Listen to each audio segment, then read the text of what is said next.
Livro do profeta Isaías, capítulo 32, verso 6.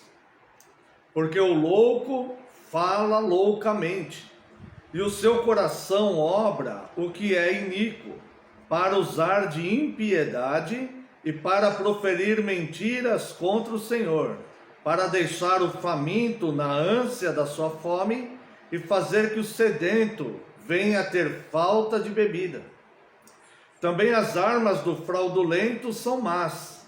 Ele maquina intrigas para arruinar os desvalidos, com palavras falsas, ainda quando a causa do pobre é justa. Mas o nobre projeta coisas nobres, e na sua nobreza perseverará sobre todas as casas onde há alegria, na cidade que exulta. E agora os versos 17 a 20. O efeito da justiça será paz, e o fruto da justiça, repouso e segurança para sempre. O meu povo habitará em moradas de paz, em moradas bem seguras, em lugares quietos e tranquilos. Ainda que haja saraivada, caia o bosque e seja a cidade inteiramente abatida. Bem-aventurados vós, os que semeais junto a todas as águas e dais liberdade ao pé do boi e do jumento.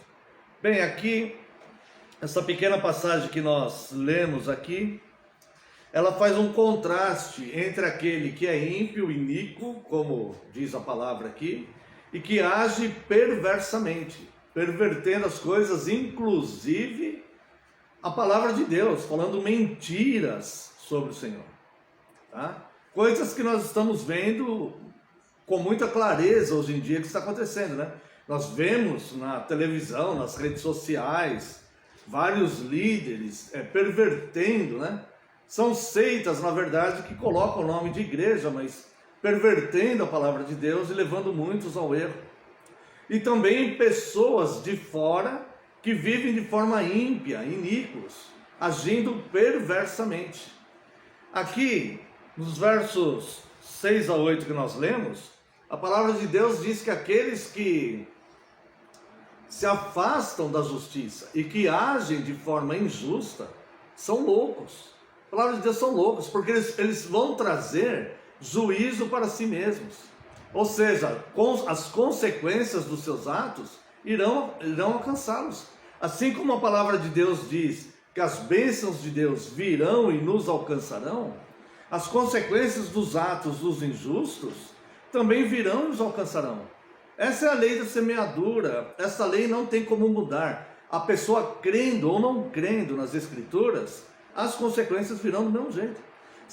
A lei da semeadura ela é segura. Se a pessoa plantar cebola, ela não vai colher morangos, mesmo que ela ache que vai colher morangos, ou que ela diga, não, eu mereço morangos, mas se ela plantar cebola, ela vai colher cebolas, tá? Então a lei da semeadura, ela é imutável, ela não tem como ninguém fazer nada contra isso. É uma lei estabelecida por Deus, e essa lei, ela é imutável, ela não tem como ser diferente. Então os atos da pessoa, a pessoa está semeando na vida. Enquanto nós estamos vivendo, nós estamos semeando ou o bem ou o mal para nós mesmos. Mesmo que nós achemos que estamos fazendo bem para alguém ou que estamos fazendo mal para alguém. Porque as consequências dos nossos atos virão sobre nós. As consequências dos nossos atos não são de responsabilidade das pessoas com quem nós interagimos. As responsabilidades dos nossos atos são responsabilidades nossas. É a lei da semeadura. Então nós estamos plantando algo. Nós estamos sempre plantando algo. Seja isso bom ou mal. Mas um dia, como dizem, né, popularmente, um dia a conta vem. E é isso que Deus está alertando o seu povo aqui. Ele está dizendo realidades espirituais. Olha, essas coisas são assim, e é assim que vai acontecer com quem faz isso ou com quem faz aquilo. Tá? Então é o amor de Deus, a misericórdia de Deus em nos alertar. Tá? Olha, essa revelação bíblica, ela é de fácil acesso. Aqui no mundo ocidental, por exemplo, onde nós vivemos, Todo mundo tem acesso às Escrituras. Você pode ler as Escrituras até pelo celular. Se você colocar no Google, você lê as Escrituras. Não está acontecendo isso em alguns países, né, do Oriente e tal, onde é proibido, ou países comunistas, ou países islâmicos, onde eles proíbem a Bíblia. Mas nós temos, né, essa grande graça de podermos consultar a palavra de Deus e moldar a nossa vida para que as consequências dos nossos atos sejam as melhores possíveis, né? Nós somos ensinados por Deus, instruídos por Deus. Então veja que ele fala, né? Porque o louco fala loucamente e o seu coração obra o que é iníquo. O que quer dizer isso? Quer dizer, a palavra de Deus, a Bíblia se entende contextualmente. Nós não podemos tirar versículos, isolá-lo e para ensinar outra coisa que a Bíblia não ensina. Então, a linguagem bíblica é uma só, de Gênesis até Apocalipse, ela é contextual. E a Bíblia fala, em outra passagem, que a boca fala do que o coração está cheio. Então veja aqui, e também diz que todo mau desígnio procede do coração humano. Então todo mal que é cometido no mundo foi gerado no coração das pessoas, homens e mulheres. Antes dele ser consumado, ele é gerado no coração da pessoa. Então aqui diz, olha só, porque o louco fala loucamente. Por que ele fala loucamente? Porque o seu coração está cheio de loucura. E essa loucura que diz aqui não é uma doença mental, não loucura no sentido de ser uma doença mental, mas uma loucura no sentido que ele está plantando o que é mal para ele mesmo. Ele está sendo totalmente insensato, imprudente, né? Ele está como um tolo, é como um bêbado que tenta atravessar uma pista de alta velocidade. É loucura total isso. Aquele bêbado, ele pode não ter problemas mentais, mas ele está cometendo um ato de loucura, né? Então, da mesma forma, as pessoas que fazem o mal. Então, porque o louco fala loucamente, o seu coração obra o que é iníquo. Veja que a palavra de Deus, ela diz aqui, não diz nem que projeta, mas já, quando se diz obra, já é fato consumado. Ele vai fazer aquilo. E Deus pode dizer que ele obra, porque Deus, ele é onisciente, ele sabe o que a pessoa planeja e o que a pessoa vai fazer, e sabe o que a pessoa vai colher. Então ele diz, o coração do coração desse louco, ele obra a iniquidade.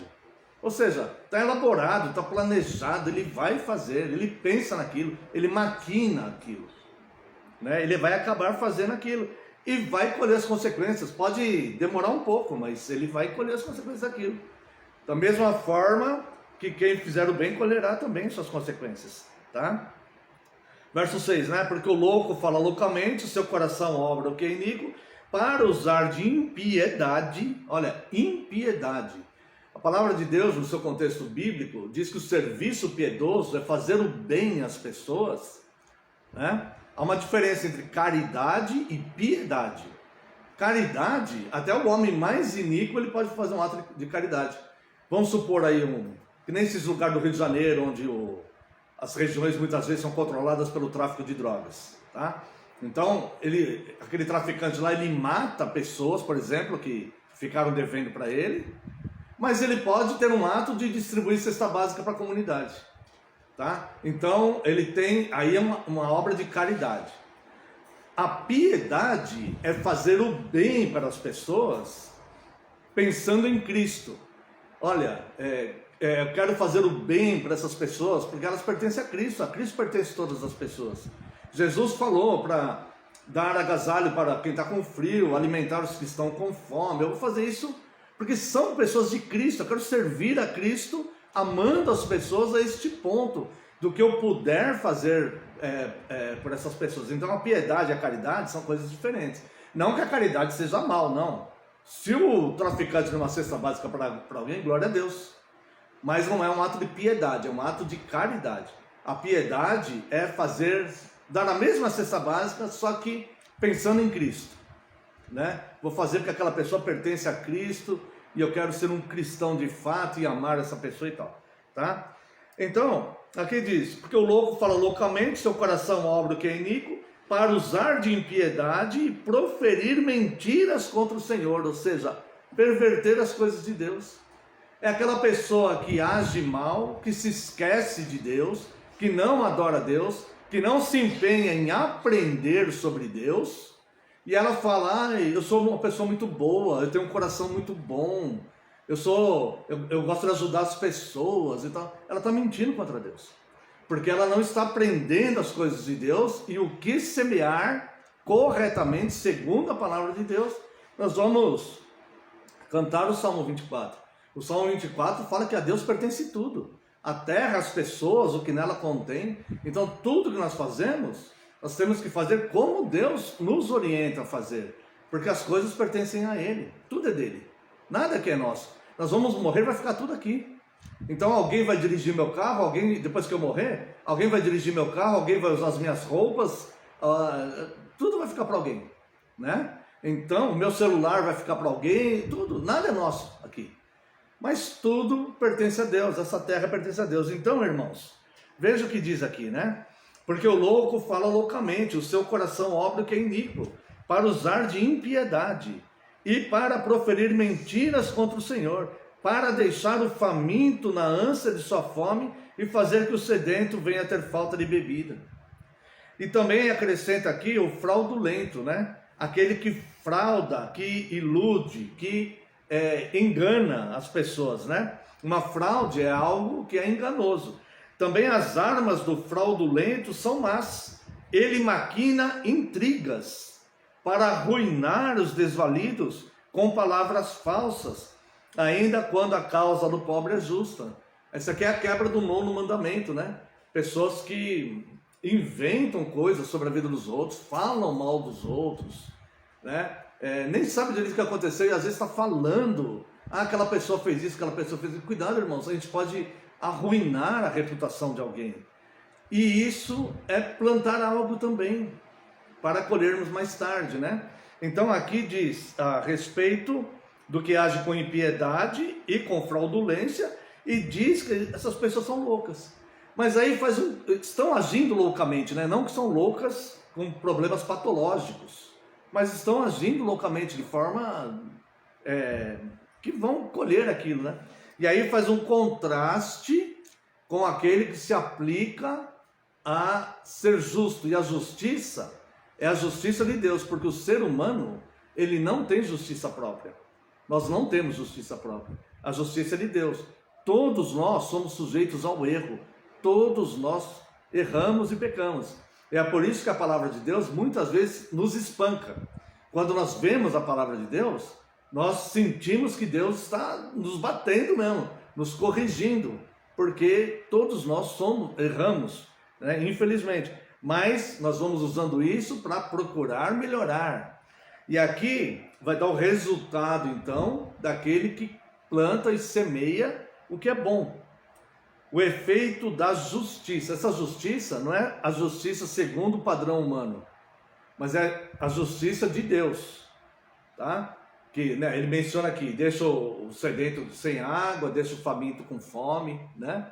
Faz intriga entre as pessoas, tá? Isso aí está ferindo a justiça de Deus, que a justiça de Deus quer unidade, quer paz e quer que a gente alimente aquele que está com fome e dê água que use de misericórdia com as pessoas, né? E não que use de maldade com as pessoas. E aqui vem o efeito então da justiça. Verso 17: o efeito da justiça será paz. Irmãos, uma das coisas mais necessárias para o ser humano é ter paz. O ser humano precisa de paz.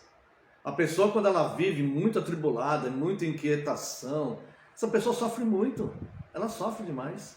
Então o ser humano precisa de paz, e Cristo é que governa a paz, e Ele governa a paz através da palavra dEle. Então nós vamos aprendendo como alcançar essa paz de Cristo, embora tudo em volta, como diz aqui o texto, pode estar caindo, o bosque caindo, a cidade toda batida, né? A paz que Ele gera em nós é interior, ninguém pode tirar do cristão. Então veja, ó, o efeito da justiça será paz, e o fruto da justiça, repouso e segurança para sempre, tá? Quando diz para sempre aqui, está se referindo inclusive após a morte, a eternidade. O meu povo habitará em moradas de paz, em moradas bem seguras, em lugares quietos e tranquilos, ainda que haja saraivada caia o bosque e seja a cidade inteiramente abatida. Ou seja, não importa as circunstâncias em volta, não importa o que está acontecendo na cidade, no país, não importa, tá? O cristão, ele estará com a paz no seu interior. Bem-aventurados vós, o que semeais, tá vendo? Junto a todas as águas, e dá liberdade ao pé do boi e do jumento. Ou seja, o boi e o jumento, eles eram usados no arado para plantar a semente, né? Então, deixa semear, mas semear o que é bom, tá? Então, dá liberdade para semear. Então, este texto, ele vai falar desta lei da semeadura, né? E nós devemos ser gratos a Deus por ele, porque esse texto, ele nos corrige, ele nos ensina, ele nos mostra como colhermos boas consequências, né, para as nossas vidas, tá?